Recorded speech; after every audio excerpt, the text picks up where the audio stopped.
Hello students, welcome back. आज हम हमारे लास्ट टॉपिक जो कि इंडियन इकोनॉमी का लास्ट क्लास में पढ़ा था अपन ने, what to produce, how to produce और फॉर हुम टू प्रोड्यूस, उसके आगे के टॉपिक्स को कंटिन्यू करते हुए हम इंडियन इकोनॉमी को आगे कवर करते हैं। देखो हमारा नेक्स्ट टॉपिक क्या है, इकोनॉमाइजिंग प्रॉब्लम। ये देखो इकोनॉमी के अंदर सबसे बड़ी प्रॉब्लम क्या है, लिमिटेड रिसोर्सेज की। ठीक है, मतलब स्कैर्स रिसोर्सेज की। और इसके कंपैरिजन में हमारी जो वांट्स हैं वो क्या है, अनलिमिटेड है। ठीक है, तो प्रॉब्लम क्या राइज होती है कि हम हमारे लिमिटेड रिसोर्सेज को हमारी अनलिमिटेड वांट्स में किस तरीके से डिस्ट्रीब्यूट करें ताकि हमें मैक्सिमम सेटिस्फैक्शन मिल पाए, जो कि एक इंडिविजुअल पर्सन चाहता है। तो यही क्या होती है हमारी इकोनॉमाइजिंग प्रॉब्लम। देखो क्या लिखा हुआ है, the economy has a problem to allocate, मतलब to distribute its scarce resources. किस लिए? So as to get the maximum possible satisfaction of the wants of individual की वांट्स को सेटिस्फाई करने के लिए जो हमारे पास स्कैर्स रिसोर्सेज हैं उनको किस तरीके से यूज़ किया जाए ताकि हमारी सोसाइटी या वहाँ पर रहने वाले इंडिविजुअल्स को मैक्सिमम सेटिस्फैक्शन मिल सके। ठीक है, नेक्स्ट टॉपिक जो हमारा आता है वो आता है टाइप्स ऑफ इकोनॉमिक सिस्टम्स, की मतलब हमारे यहाँ इकोनॉमी के अंदर कौन कौन से सिस्टम्स अराइज होते हैं या कौन कौन से सिस्टम्स चलते हैं। तो जनरली हमारे यहाँ पर तीन तरह की इकोनॉमी होती है। कौन कौन सी? कैपिटलिस्ट इकोनॉमी, सोशलिस्ट इकोनॉमी और मिक्स्ड इकोनॉमी। पहले मैं पढ़ाने से पहले जनरली एक शॉर्ट ब्रीफ दे देता हूँ मैं। कैपिटलिस्ट इकोनॉमी होता है प्राइवेट इंडिविजुअल्स की ओनरशिप होती है इसके अंदर, मतलब जैसा प्राइवेट सेक्टर चाहेगा या प्राइवेट इंडिविजुअल चाहेगा वैसा होगा।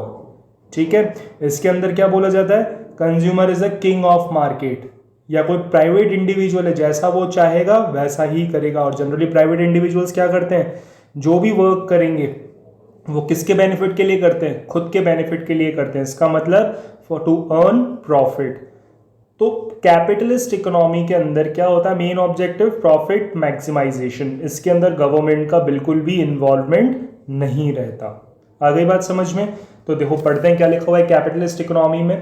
Capitalist economy is one in which the means of production, मतलब जो जरिए हैं हमारे रिसोर्सेज हैं, ठीक है, क्या लिखा हुआ है, आर ओन्ड, किसके हाथ में है वो, owned, controlled and operated by private sector. ठीक है, यहां पर किसके हाथ में है, किसका कब्जा है कुल मिला के हमारे सारे रिसोर्सेज पे, सारे मीन्स ऑफ प्रोडक्शन पे, प्राइवेट सेक्टर का।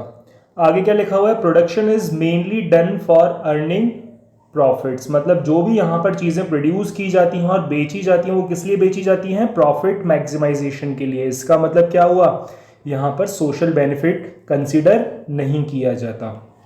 So the central problems, what to produce, how to produce and for whom to produce, are solved through market forces of demand and supply। मतलब क्या प्रोड्यूस किया जाए, कैसे produce किया जाए और किसके लिए प्रोड्यूस किया जाए, ये जो हमारे सामने सेंट्रल प्रॉब्लम्स थी, इनका सॉल्यूशन हम किस तरीके से निकालते हैं कि मार्केट में किस चीज़ की डिमांड है और हम उस चीज़ की सप्लाई करेंगे। तो मार्केट में सप्लाई और डिमांड को कंसीडर करते हुए, मतलब सोसाइटी की नीड्स को ध्यान में नहीं रखा जाएगा, डिमांड और सप्लाई देखी जाएगी कि हम जो चाहेंगे जिसमें हमें प्रॉफिट ज़्यादा होगा हम उसी चीज़ को ही बेचेंगे, मार्केट में उसी चीज़ की डिमांड क्रिएट करेंगे। ठीक है, तो सबसे पहली प्रॉब्लम क्या थी, व्हाट टू प्रोड्यूस। अब जनरली कैपिटलिस्ट इकोनॉमी में अगर इसका सॉल्यूशन ढूंढना हो व्हाट टू प्रोड्यूस का, तो आप कौन इस इकोनॉमी में रहते हुए कौन सी चीज़ को प्रोड्यूस करोगे जिसमें प्रॉफिट ज़्यादा होगा या जिसमें domestic as well as foreign market में जिसकी डिमांड ज़्यादा होगी। तो आप क्या करोगे, ऐसे ही गुड्स को आप क्या करोगे, प्रोड्यूस करोगे। देखो क्या लिखा हुआ है, under this system only those goods are produce that can be sold profitably, मतलब ऐसे गुड्स को ही प्रोड्यूस किया जाएगा कैपिटलिस्ट इकोनॉमी में जिनको बेचने से हमें प्रॉफिट होता है, चाहे वो डोमेस्टिक मार्केट की बात हो चाहे वो फॉरेन मार्केट की बात हो। आगे क्या लिखा हुआ है, हाउ टू प्रोड्यूस। इसमें क्या लिखा हुआ है, goods are produced using cheaper techniques of production, मतलब जो भी गुड्स प्रोड्यूस किए जाएंगे मेनली किस लिए किए जा रहे हैं, प्रॉफिट कमाने के लिए किए जा रहे हैं। इससे प्रॉफिट कमाने का मकसद नहीं है यहाँ पर कॉस्ट को भी कम करना है, क्योंकि जितनी कॉस्ट कम होगी उतना प्रॉफिट हमारा ज़्यादा होगा।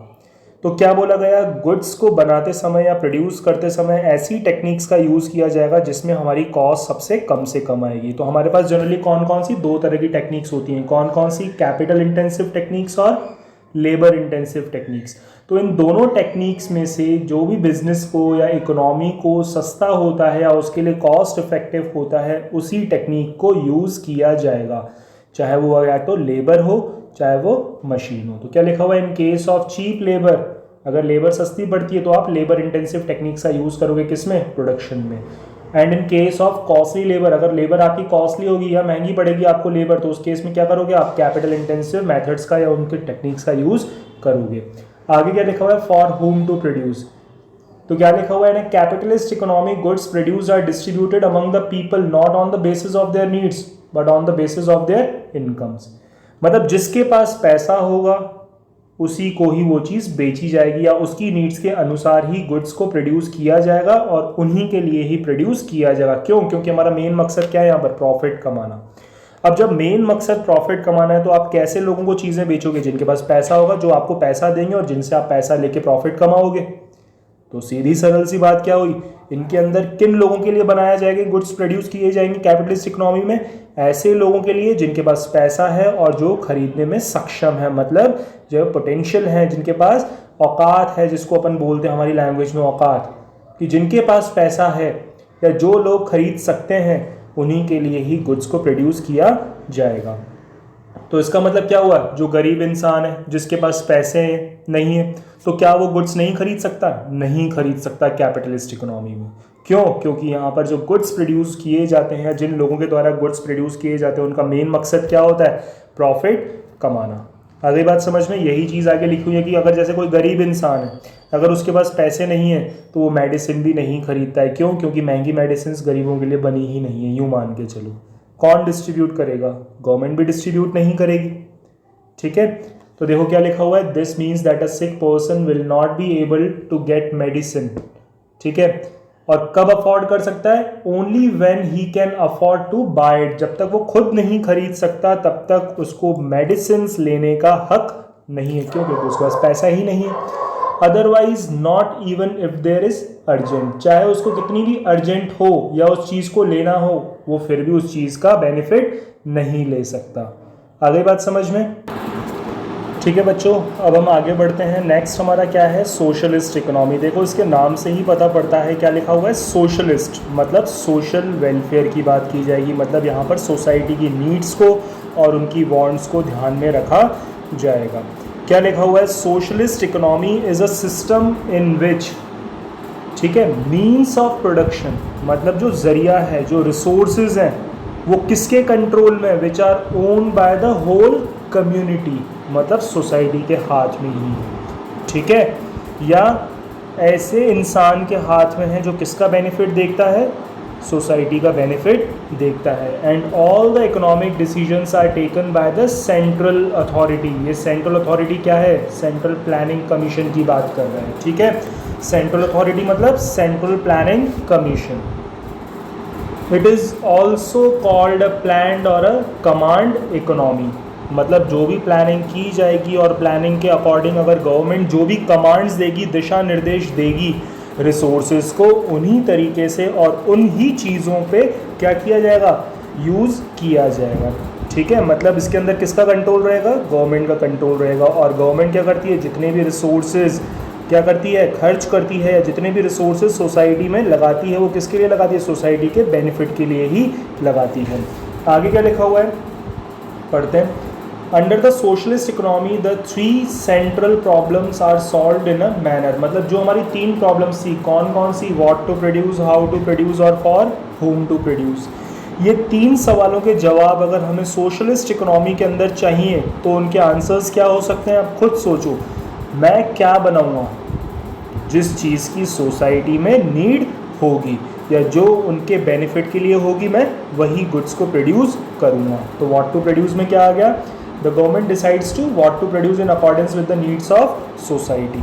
आगे बात समझ में, कैसे बनाऊँगा, सीधी सी बात है कि अगर लेबर इंटेंसिव टेक्निक्स की बात करें और लेबर को यूज़ करेंगे तो हमारा एम्प्लॉयमेंट भी जनरेट होगा। ठीक है, तो इसके अंदर कौन डिसाइड करता है कि लेबर इंटेंसिव यूज़ करें या कैपिटल इंटेंसिव यूज़ करें? देखो कैपिटल से करते हैं तो जो गुड्स का प्रोडक्शन है वो एक तो फास्ट हो पाएगा, ठीक है, और ज़्यादा बेटर तरीके से वो चीज़ बन पाएगी जब वो मशीन्स के थ्रू बनाई जाएगी, ठीक है। तो अब सवाल ये पैदा होता है कि सर लेबर इंटेंसिव यूज़ करें कि कैपिटल इंटेंसिव यूज़ करें? सरकार ने इसका आंसर नहीं दिया। सरकार ने क्या बोला, उस सिचुएशंस के अकॉर्डिंग देखा जाएगा कि हम क्या करेंगे, कैपिटल इंटेंसिव यूज़ करेंगे या ये कौन सी दूसरी कैपिटल इंटेंसिव या लेबर इंटेंसिव टेक्निक्स को यूज़ करेंगे। तो ये डिसीजंस कौन लेते हैं? गवर्नमेंट खुद लेती है। नेक्स्ट तीसरा सवाल जो पैदा होता है कौन सा, फॉर होम टू प्रोड्यूस, किसके लिए बनाया जाएगा? सोसाइटी में सबके लिए बनाया जाएगा, जिनको नीड्स होगी वो इंसान खरीदता है, ऐसी चीज़ें बनाई जाएंगी। तो क्या लिखा हुआ है, under the socialism it is suppose to be based on what people need, कि लोगों को क्या चाहिए, not what they can afford to purchase, वो खरीद पाएँ या नहीं खरीद पाएँ, या अफोर्ड कर सकते हैं या नहीं खरीद सकते हैं, इस चीज़ को कंसिडर नहीं किया जाएगा। इस चीज़ को कंसिडर कहाँ किया जाता था, अफोर्ड कर पाए या नहीं कर पाए, कैपिटलिस्ट इकोनॉमी के अंदर। लेकिन सोशलिस्ट इकोनॉमी में क्या देखा जाएगा, लोगों को वो चीज़ मिलनी चाहिए अगर उनको उन चीज़ों की आवश्यकता है, ठीक है। जैसे a socialist nation provides free health care to the citizens who need it, मतलब जिनको हेल्थ केयर चाहिए तो क्या किया जाता है, हॉस्पिटल्स में फ्री ये हेल्थ सर्विसेज भी प्रोवाइड की जाती हैं जनरली गवर्नमेंट हॉस्पिटल्स में। एक गरीब इंसान भी इजीली गवर्नमेंट हॉस्पिटल्स में हेल्थ केयर फैसिलिटीज़ को अफोर्ड कर सकता है या ले सकता है। आ गई बात समझ में? तो यहाँ हमारा सोशलिस्ट इकोनॉमी का ब्रीफ इंट्रोडक्शन खत्म होता है। अब पढ़ते हैं हम सोशलिस्ट इकोनॉमी के फीचर्स। देखो अब इतना कुछ जान लिया, इसके अंदर किसका कंट्रोल होता है, गवर्नमेंट का कंट्रोल होता है, इसके अंदर पब्लिक ओनरशिप होती है या प्राइवेट ओनरशिप होती है, पब्लिक ओनरशिप होती है। तो देखो पहले वाले अपन इसको ज़्यादा डिटेल में ना पढ़ के शॉर्ट में देखेंगे क्या लिखा हुआ है, पब्लिक ओनरशिप होती है, इसके अंदर जो भी प्रॉपर्टी होती है, जो भी फैक्टर्स ऑफ प्रोडक्शन यूज़ किए जाते हैं, किसके बेनिफिट के लिए यूज़ किए जाते हैं, सोसाइटी के लिए यूज़ किए जाते हैं, ठीक है। इसमें क्या लिखा हुआ है, जो प्रॉफिट अर्न किया जाता है वो किसके पास जाता है, सरकार के पास जाता है, और सरकार उस चीज़ को कहाँ यूटिलाइज़ करती है, सोशल वेलफेयर में ही यूज़ करती है। कि अगर इससे पैसा कमाया भी जाता है तो भी सरकार के हाथ में जाता है, और सरकार क्या करती है, लोगों के आगे आने वाले भविष्य के लिए पहले से ही प्लानिंग करके रखती है और उन कमाए हुए पैसों को उन चीज़ों में यूज़ किया जाता है, ठीक है। नेक्स्ट क्या लिखा हुआ है, role of government, the government और the central planning authority decides what goods to be produced in accordance with the priorities of the economy. मतलब यहाँ पर गवर्नमेंट कौन सा रोल प्ले करती है, तो वो पहले देखती है कि क्या प्रायोरिटीज़ हैं, सोसाइटी को वाकई में किस चीज़ की आवश्यकता है, जिन चीज़ों की ज़्यादा ज़रूरत होगी उन चीज़ों को प्रोड्यूस किया जाएगा और सोसाइटी को वो चीज़ें प्रोवाइड की जाएंगी। यहाँ पर लिखा हुआ है here it is assume, here की जगह हेयर कर देना, HERE, here it is assume that the government knows what is in the interest of the people of the country. मतलब इसके अंदर गवर्नमेंट को पता रहता है कि लोगों को वाकई में किस चीज़ की आवश्यकता है और उनके बेनिफिट के लिए कौन सी चीज़ है। Therefore consumer preferences for the goods is not given much importance, ठीक है। क्या देखा जाता है कि कुछ लोगों को, जो कंज्यूमर्स हैं, वो हमसे क्या डिमांड कर रहे हैं, उस चीज़ को कंसिडर नहीं किया जाएगा। गवर्नमेंट क्या उनके वेलफेयर के लिए करना चाहती है, गवर्नमेंट के ऊपर ही रहता है कि इसके अंदर कौन डिसीजंस लेता है, गवर्नमेंट खुद डिसीजंस लेती है। आ गई बात समझ में? तो क्या लिखा हुआ है, इसके अंदर क्या देखा जाता है, प्रायोरिटीज़ देखी जाती हैं, सोशल बेनिफिट्स देखे जाते हैं, उसी के अकॉर्डिंग ही क्या करती है गवर्नमेंट, उस चीज़ को चूज़ करती है कि किस चीज़ को हम बनाएं। आ गई बात समझ में? नेक्स्ट थर्ड पॉइंट कहता है सोशल वेलफेयर मोटिव। देखो सोशलिस्ट इकोनॉमी का मेन ऑब्जेक्टिव क्या होता है, सोशल वेलफेयर, कि जिसमें सोसाइटी का बेनिफिट होगा उन्हीं चीज़ों को ही प्रोड्यूस किया जाएगा और उसी तरीके से रिसोर्सेज को यूटिलाइज किया जाएगा ताकि इकोनॉमी भी ग्रो कर सके और सोशल जस्टिस मतलब सोसाइटी का वेलफेयर भी हो सके। तो इसके अंदर क्या लिखा हुआ है, प्रॉफिट मैक्सिमाइजेशन मेन मकसद नहीं होता, मेन मकसद क्या होता है, इकोनॉमी की ग्रोथ और सोशल जस्टिस। देखो लिखा हुआ है welfare of the society is a main objective, ठीक है। किसके अंदर, इन this system it is guided by the objective of welfare of the society. मतलब इस सिस्टम, मतलब सोशलिस्ट सिस्टम के अंदर क्या बताया गया है, सिर्फ सोसाइटी के वेलफेयर के बारे में ही सोचा जाता है, न कि प्रॉफिट मैक्सिमाइजेशन के लिए, जिससे हमारी इकोनॉमी भी क्या कर सके, ग्रो कर सके और सोशल वेलफेयर भी हो सके। आगे क्या लिखा हुआ है, absence of consumer sovereignty. Sovereignty मतलब आज़ादी। यहाँ पर कंज्यूमर्स को आज़ादी नहीं दी गई है कि वो क्या चाहेंगे, वो तो हमसे बॉम्ब्स की डिमांड करेंगे तो क्या हम उनको बॉम्ब्स दे दें, बारूद दे दें आए दिन फोड़ो, नहीं।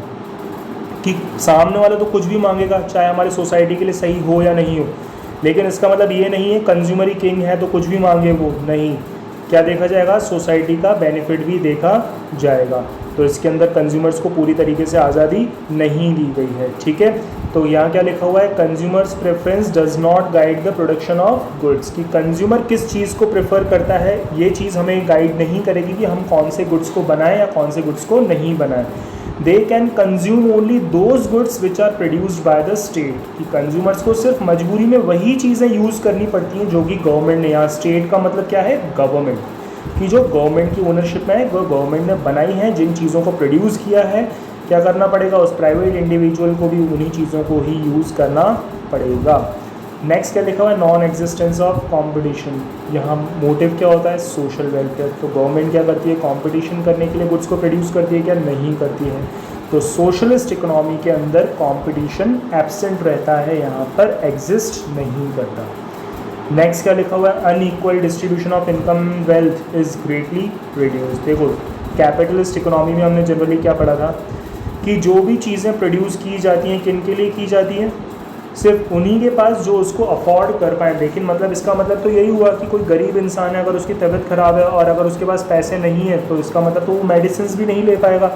तो ये कहाँ से बेनिफिट हुआ, तो यहाँ पर क्या था, वहाँ कैपिटलिस्ट इकोनॉमी में अनइक्वल डिस्ट्रीब्यूशन था, किसका, रिसोर्सेज का, मतलब इनकम का और वेल्थ का। लेकिन सोशलिस्ट इकोनॉमी में क्या कंसीडर किया जाता है, सोशल जस्टिस। तो यहाँ पर क्या है, equal distribution of income and wealth. कोई ज़रूरी नहीं है पूरे तरीके से इक्वल हो रही है, कुछ हद तक सही है और कुछ हद तक अभी भी उसके अंदर डिफेक्ट्स हैं। ये नहीं बोला गया कि हमेशा ही क्या होता है, इक्वल डिस्ट्रीब्यूशन होता है, ठीक है। कुछ हद तक as compare to capitalist economy हम इस सिस्टम के अंदर कुछ चीज़ों को सुधार चुके हैं ज़्यादा हद तक। कैसे, in this system the earnings of people differ according to the nature of work and ability of the worker, ठीक है। जिसकी जितनी एबिलिटी होगी उसको उस हिसाब से दिया जाएगा गुड्स को। Economic inequalities are greatly reduce, मतलब इकोनॉमिक इनइक्वालिटीज़ मतलब जो भेदभाव किया जा रहा था पैसे को लेके, अमीर और गरीब को लेके, इस सिस्टम के अंदर बहुत हद तक उस चीज़ को इग्नोर किया गया है due to the absence of ownership of private property. क्योंकि यहाँ पर प्राइवेट इंडिविजुअल्स की ओनरशिप में कमी आई है। Distribution of goods in socialist economy is based on purchasing power, मतलब गुड्स का जो डिस्ट्रीब्यूशन है वो किस चीज़ के ऊपर डिपेंड है, उनकी परचेजिंग पावर के ऊपर डिपेंड है, but not on the needs of people. ये नहीं कि वो जो चाहते हैं हम उनको दें, हम जो देंगे वो उन्हें खरीदना पड़ेगा। और जनरली गवर्नमेंट क्या करती है, ऐसी चीज़ें बनाती है जिनको प्राइस इतना ज़्यादा भी नहीं होता, ज़्यादा कम भी नहीं होता, मतलब एक नॉर्मल इंसान भी उस चीज़ को अफोर्ड कर सकता है या उस चीज़ का बेनिफिट ले सकता है। It makes the arrangement to provide the goods to each according to his need, कि गुड्स को इस तरीके से अरेंज किया जा सकता है जब जिस इंसान को जिस चीज़ की नीड होगी वो आसानी से उस चीज़ को अफोर्ड कर सकता है या ख़रीद सकता है, ठीक है। नेक्स्ट जो हमारा टॉपिक रहेगा वो रहेगा मिक्स्ड इकोनॉमी का। आइए हम मिक्स्ड इकोनॉमी भी कंप्लीट कर लेते हैं कि मिक्स्ड इकोनॉमी में क्या रहता है, कैपिटलिस्ट प्लस सोशलिस्ट इकोनॉमी दोनों का कॉम्बिनेशन ही क्या कहलाता है, हमारा मिक्स्ड इकोनॉमी, ठीक है। तो देखो इसके अंदर दोनों चीज़ें लिखी हुई, क्या क्या लिखी हुई हैं, in mixed economy the government and the market together solve the 3 central problems, मतलब इसके अंदर जो भी सेंट्रल प्रॉब्लम्स थी, what to produce, how to produce और फॉर हुम टू प्रोड्यूस, इन तीनों के जो डिसीजंस थे किससे द्वारा लिए जाएंगे, दोनों मिलके लेते हैं, कौन, कैपिटलिस्ट इकोनॉमी और सोशलिस्ट इकोनॉमी, ठीक है।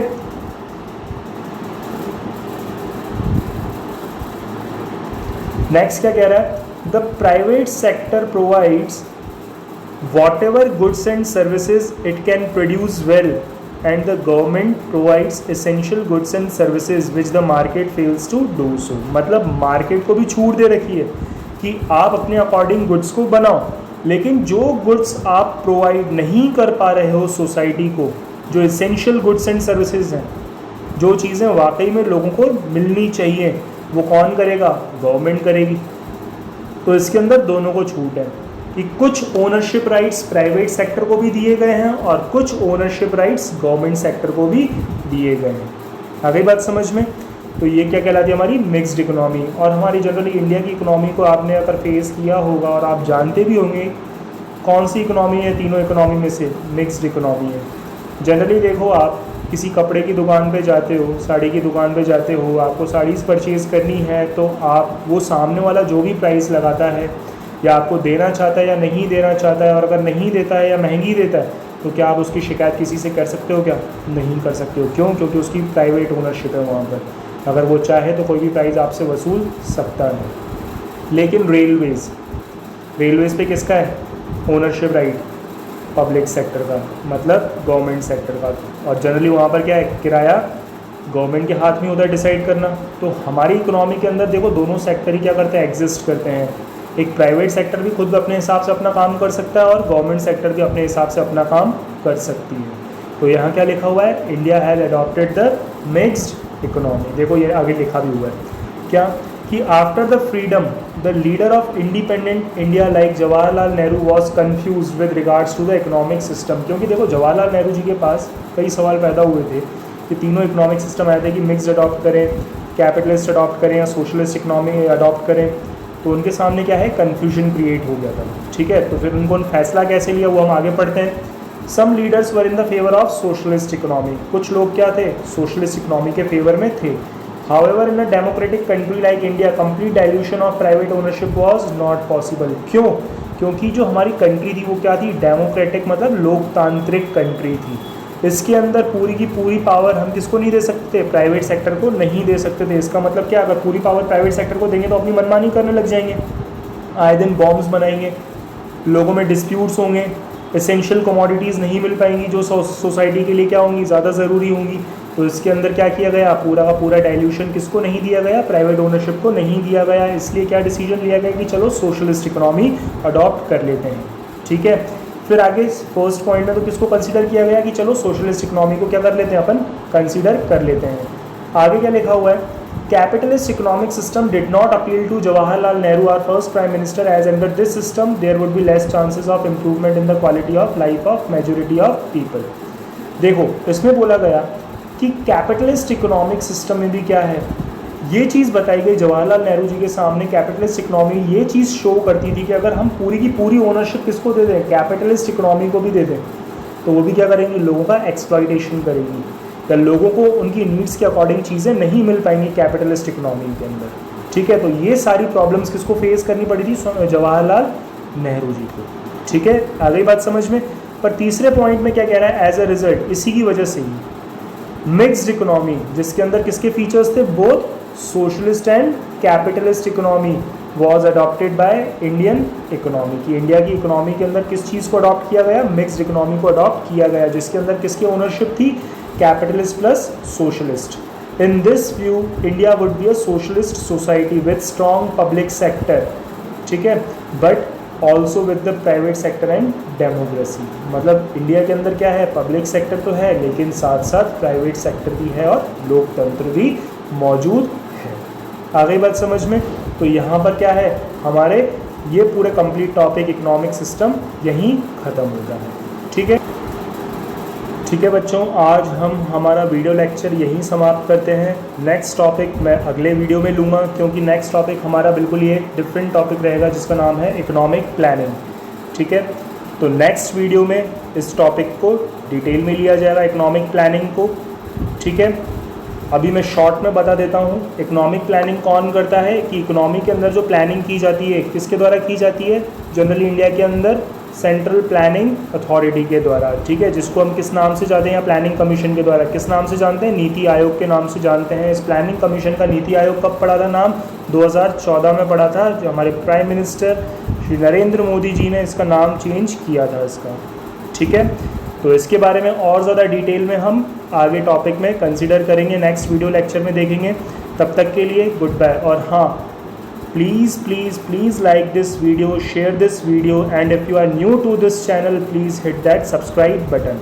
और हाँ, अगर आपको अभी तक के लिए जितनी भी प्रॉब्लम्स अराइज हुई हैं इस टॉपिक के अंदर, जहाँ तक हमने पढ़ लिया है, तो प्लीज़ आप कमेंट बॉक्स पे मुझसे प्रॉब्लम्स को शेयर कर सकते हैं, और मैंने यहाँ पर टेलीग्राम का लिंक भी दे रखा है। जिस भी स्टूडेंट के मोबाइल में टेलीग्राम डाउनलोड हो रहा हो तो वो वहाँ से नोट्स को भी डाउनलोड कर सकते हैं बच्चे। और मेरा व्हाट्सएप ग्रुप भी यहाँ पर है, तो आप व्हाट्सएप ग्रुप के लिंक पे भी क्लिक करके हमारे व्हाट्सएप ग्रुप पे जुड़ सकते हैं और अपनी प्रॉब्लम्स को वहाँ पर सॉल्व करवा सकते हैं हमसे क्वेश्चंस पूछ के, ठीक है। और आप वहाँ पर नोट्स की भी डिमांड कर सकते हैं, हम आपको नोट्स वहाँ पर ग्रुप में प्रोवाइड करवा देंगे, ठीक है। तब तक के लिए गुड बाय स्टूडेंट्स।